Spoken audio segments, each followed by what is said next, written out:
आइए बात करते हैं आईवीएफ प्रेगनेंसी की दूसरे ट्राइमेस्टर यानी कि चौथे, पांचवें और छठे महीने के बारे में।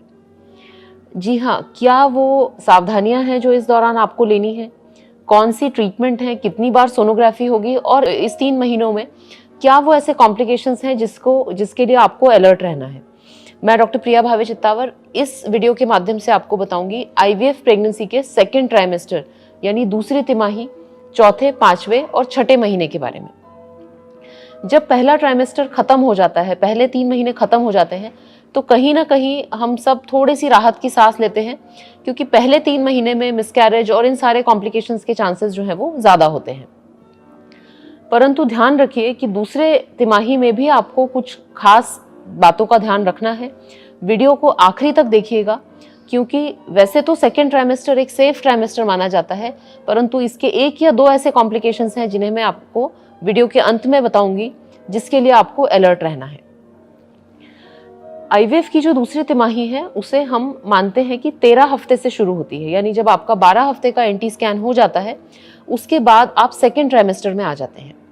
सेकेंड ट्राइमेस्टर में प्लेसेंटा यानी आवल बन चुकी रहती है, तो डॉक्टर आपके जो आईवीएफ के मेडिसिन हैं वो धीरे धीरे बंद कर देते हैं। हमारे यूनिट में जब आपके 16 हफ्ते हो जाते हैं उस समय आईवीएफ के दौरान दी जाने वाली ईस्ट्रोजन, प्रोजेस्टेरॉन और बाकी सपोर्ट की मेडिसिन जो है वो स्टॉप कर दी जाती हैं। 16 हफ्ते से हमारे यूनिट में आपको हम आयरन, कैल्शियम और प्रोटीन सप्लीमेंट, ये जो नॉर्मल प्रेगनेंसी में दी जाने वाली दवाइयां हैं वो शुरू कर देते हैं।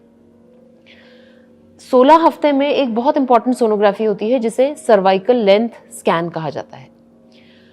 ये स्कैन जो है वो इंटरनली यानी ट्रांसवेजाइनली भी होता है, और ये इसलिए बहुत इंपॉर्टेंट है क्योंकि कुछ केसेस में सर्वाइकल इनकॉम्पिटेंस यानी यूट्रस का माउथ छोटा हो जाने के कारण, यूट्रस का माउथ असमय खुल जाने के कारण सेकेंड ट्राइमेस्टर अबॉर्शन की स्थिति बन सकती है। खास तौर पे जिसके मल्टीपल प्रेगनेंसी है, जिसके ट्विन या ट्रिपलेट प्रेगनेंसी है, उन केसेस में ये सर्वाइकल लेंथ स्कैन बहुत ही ज़्यादा आवश्यक है। Cervical length scan almost her pregnancy में किया जाता है। इसका कारण ये है कि न केवल हम 16 हफ्ते पे बच्चे की ग्रोथ, उसकी धड़कन, प्लेसेंटा ये सब देख लेते हैं, परंतु इंटरनली स्कैन करके यूट्रस का माउथ यानी सर्विक्स क्लोज्ड है ये भी सुनिश्चित कर लेते हैं। यदि हमें लगता है कि यूट्रस का माउथ छोटा हो रहा है, सर्वाइकल लेंथ शॉर्ट है, सर्वाइकल लेंथ यदि 2.5 सेंटीमीटर से कम है तो इसे शॉर्ट सर्विक्स कहा जाता है। ऐसी स्थिति में कुछ प्रिवेंटिव मेजर्स हैं जो लिए जाते हैं जिससे कि जल्दी डिलीवरी या अबॉर्शन की स्थिति नहीं बने। ये बहुत इंपॉर्टेंट है क्योंकि सेकेंड ट्राइमेस्टर अबॉर्शन यानी कि 12 हफ्ते के बाद जो अबॉर्शन होता है ये वैसे तो कम कॉमन है, परंतु जब ये होता है ये बहुत ही एक मेंटली और फिजिकली पेनफुल स्थिति है, क्योंकि बच्चे को हमने 3 महीने 4 महीने कोख में रखा, उसके बाद जब मिसकैरेज हो जाता है तो ये ऐसी परिस्थिति नहीं है जो कोई भी चाहेगा कि उनके पेशेंट्स के साथ में हो। इसीलिए ये 16 हफ्ते का स्कैन जो है ये हमारे यूनिट में मैंडेटरी है और ये हर पेशेंट का किया जाता है। मान लीजिए यदि सर्विक्स शॉर्ट आता है, सर्वाइकल लेंथ 2.5 से कम है, उस स्थिति में या तो हम प्रोजेस्टेरॉन के वीकली इंजेक्शंस एडमिनिस्टर करते हैं। ये इंजेक्शंस प्री टर्म डिलीवरी और अबॉर्शन के चांसेस को कम कर देते हैं और इन्हें 34 हफ्ते यानी 34 वीक्स तक आपको कंटिन्यू करना होता है। कुछ केसेस में सर्वाइकल एनसर्क्लाज यानी यूट्रस के माउथ पे स्टिच लगाया जाता है। इसके बारे में हमने वीडियो बनाया है जिसको मैं डिस्क्रिप्शन में लिंक कर दूंगी। सर्वाइकल एनसर्क्लाज से भी प्री टर्म प्रेगनेंसी या अबॉर्शन के चांसेस कम हो जाते हैं। अब यदि सर्वाइकल लेंथ नॉर्मल है तो 16 हफ्ते के बाद आपको आयरन, कैल्शियम और प्रोटीन सप्लीमेंट लेना है।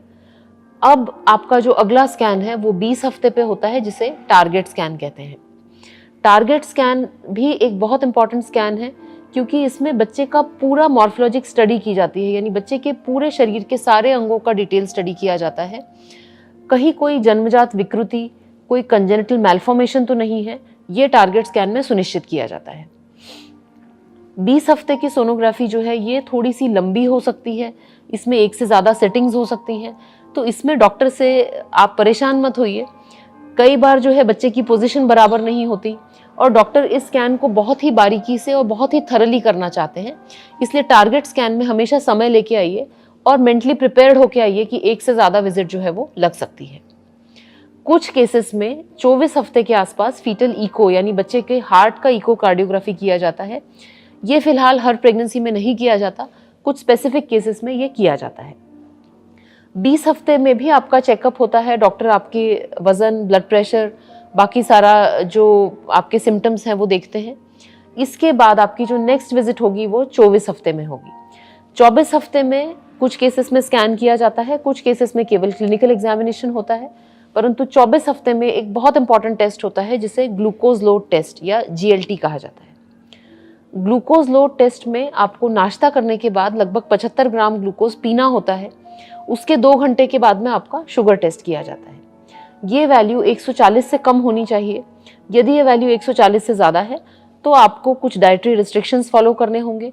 कुछ केसेस में शुगर को कम करने की मेडिसिन या कभी कभी इंजेक्शंस भी आपको शुरू करने पड़ सकते हैं। यदि शुगर ज़्यादा भी है तो पैनिक वाली कोई बात नहीं है। लगभग 20% केसेस में ये स्थिति उत्पन्न होती है, पर यह दवाई से और निगरानी से प्रॉपरली मैनेज की जा सकती है।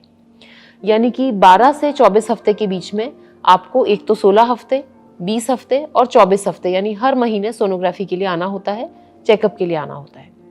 इसके अलावा खान पान में अब आपको ज़्यादा ध्यान देना होगा। 12 से 16 हफ्ते के बीच आपको एक डाइट चार्ट बनवा लेना चाहिए, क्योंकि अब जो पहले तिमाही में सिम्टम्स थे वो थोड़े थोड़े कम हो जाते हैं। अब खाना अच्छा लगने लगता है। ये जो फेज़ है इसमें प्रेगनेंसी के सिम्टम्स भी उतने ज़्यादा नहीं होते। तो इस दौरान आपको अपने न्यूट्रिशन पे ध्यान देना है। इस दौरान आप एक्सरसाइजेस भी शुरू कर सकते हैं, परंतु ये प्रॉपर प्रीनेटल योगा इंस्ट्रक्टर या ट्रेंड फिजियोथेरेपिस्ट के अंडर होने चाहिए। अपने मन से कोई भी एक्सरसाइजेस इस समय आप नहीं करें। इसी दौरान आपके जो बच्चा है 16 हफ्ते से उसके सुनने की शक्ति बन जाती है, तो मैं ये रिकमेंड करती हूँ कि इस दौरान गर्भ संस्कार की क्लासेस आप ज़रूर अटेंड करिए। जो भी आप म्यूज़िक पसंद करते हैं, जो भी आप धार्मिक किताबें पढ़ते हैं, इसे मन में नहीं पढ़िए, इसे ज़ोर से पढ़िए, क्योंकि आपका शिशु भी इस समय आप जो बातें करते हैं वो सुन सकते हैं। इस समय परिवार वालों की भी भूमिका बहुत इंपॉर्टेंट है, क्योंकि आपके आसपास जो भी वार्तालाप होते हैं वो कहीं ना कहीं बच्चे को भी सुनाई देते हैं। ये बहुत अच्छा समय है जब आप अपने होने वाले बच्चे के केवल शारीरिक नहीं बल्कि मानसिक डेवलपमेंट को भी अफेक्ट कर सकते हैं। इसीलिए इस दौरान ध्यान रखिए कि आप जो भी विचार आपके मन में आते हैं, जो भी फीलिंग्स आपके मन में आती हैं, जो भी थॉट्स आते हैं, जो भी आप चीज़ें देखते हैं, परसीव करते हैं, वो सब कहीं ना कहीं आपके बच्चे को भी इन्फ्लुएंस कर रहे हैं। इसके बाद आता है थर्ड ट्राइमेस्टर।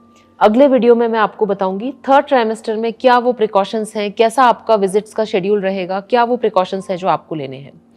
परंतु सेकेंड ट्राइमेस्टर में 2 बहुत इंपॉर्टेंट चीज़ें हैं जो आपको ध्यान रखनी है। इसमें एक जो कॉम्प्लिकेशन मैंने बताया यानी कि मिसकैरेज, ये बहुत ही पेनफुल होता है। कुछ केसेस में सर्वाइकल लेंथ स्कैन करके हम प्रेडिक्ट कर सकते हैं, परंतु कुछ केसेस में सब प्रिकॉशंस लेने के बाद भी सेकेंड ट्राइमेस्टर में मिसकैरेज हो जाता है।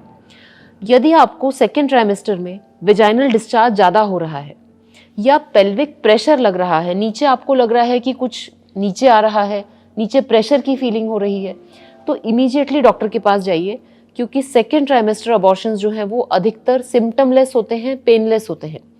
तो यदि आपको वेजाइनल डिस्चार्ज ज़्यादा है, इसे निगलेक्ट मत करिए। पेल्विक प्रेशर है तो भी निगलेक्ट मत करिए, इमीडिएटली डॉक्टर के पास चेकअप के लिए जाइए। सेकेंड ट्राइमेस्टर में यदि आपको ब्लीडिंग होती है, ये भी एक इम्पॉर्टेंट सिम्टम है, और ये यदि आपका प्लेसेंटा नीचे है तो आपको सेकेंड ट्राइमेस्टर में ब्लीडिंग हो सकती है। परंतु सेल्फ डायग्नोज करके घर पे मत रहिए। यदि आपको सेकेंड ट्राइमेस्टर में ब्लीडिंग हो रही हो, आपको इमीडिएटली हॉस्पिटल जाना चाहिए। डॉक्टर आपका सोनोग्राफी करके और कई बार कुछ इंजेक्शंस लगाते हैं जिससे इसे समय पे कंट्रोल किया जा सकता है। सेकेंड ट्राइमेस्टर में यदि रुक रुक के पेट में दर्द हो रहा है तो भी ये अबॉर्शन का सिम्टम हो सकता है।